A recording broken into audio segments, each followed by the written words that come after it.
Welcome to programming Vectric gadgets using Lua and HTML. This is not a comprehensive study of Lua, HTML, or Vectric software, but a simple method for creating the web page interface needed to modify the information your gadget uses to perform its functions. A link to the Vectric Gadget developer's information is posted below, where you can find the gadget SDK and documentation, along with the installation instructions. The Square gadget we will be creating will show the basics for a simple gadget with a user interface. Part 1 will show how to set up our programming environment, create our Lua and HTML pages, program an interactive button, and test our new gadget. Lua and HTML pages can be created with almost any text editor. There are also programs you can use to design HTML pages. I prefer to use Notepad++ for both. A link will be posted below. We start by opening Notepad++ and start a new page. Assign it the Lua language. To save the file, navigate to the Gadgets folder, usually on the C drive in Users, Public Documents, Vectric Files, Gadgets, and your version of V-Carve Pro.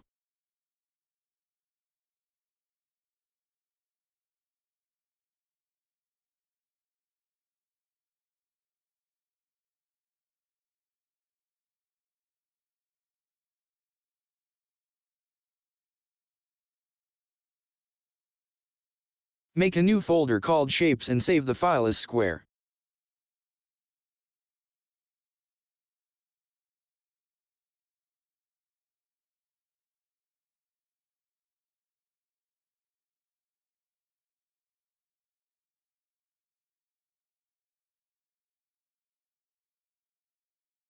Leaving the Square Lua page open, start a new page.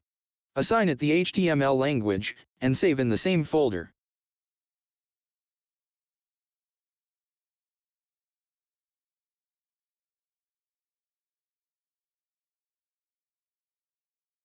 Also name it Square. Now we can start programming. Most of what will be shown in these tutorials can be found in the Vectric LUA Interface for Gadgets user manual provided by Vectric. You can search through it for more information on the methods demonstrated here. In the HTML page, type in the layout of a basic page, starting with the language declaration. Add the start and end tags for the elements required to format the page. HTML, head, title, body, and the character set recommended for HTML5. Type Square between the title tags. This will show in the title header of the page.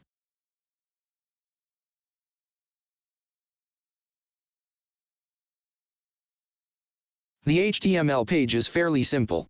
You will add the buttons, boxes, text, and other elements needed to gather the data for the gadget. In the Square gadget you will be adding text, a button, input boxes, and radio buttons. The first line is for the Square button. It must be assigned the Lua button class.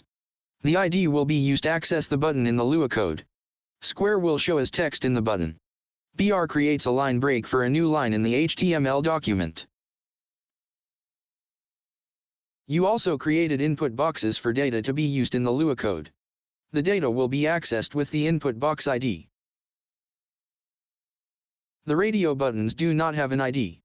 A group is created with the name descriptor. Radio buttons are added to the group in the order they are read in the HTML script and accessed in Lua via an index number. Only one radio button can be checked in a radio button group. You are creating two separate radio groups that will operate independently. Stop the video at any time to catch up on the coding. You need to be accurate to make any gadget work. Save the page.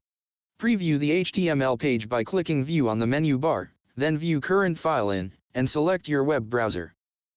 The HTML page that will be our gadget dialog box shows all the elements you created programmatically. They work, but don't do anything because there is no code to process.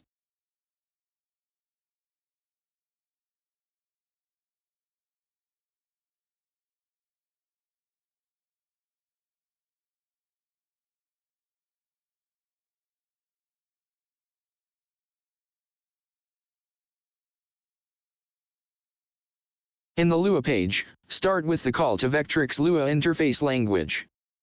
Vectric has a bit of text that needs to be in any gadget that you distribute, even if only shared among friends and associates. This will be deleted for the tutorials so the script is easy to read. Just remember to include it in any gadgets you make, especially if using their user gadget template. You can now set up the Lua page. When the gadget is started, the program looks for the function main. This is our initial function to run the gadget. The syntax and formatting need to be correct or the gadget will not run. You can add the typical job check process to verify that there is a project started.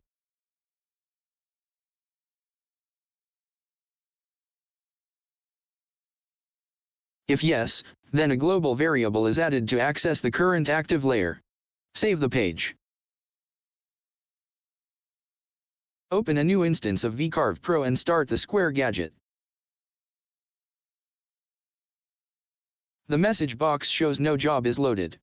Start a new project. Size is not critical, but 10 by 10 or larger is recommended to test this gadget. Run the gadget again. Nothing happens, but that shows the gadget recognizes a project is started. Our gadget works. Thank you for watching this video. In the next tutorial, you will be adding the code to show the gadget dialog and draw a square by clicking on the square button. If you liked this video, give a thumbs up, and subscribe to be notified of future videos.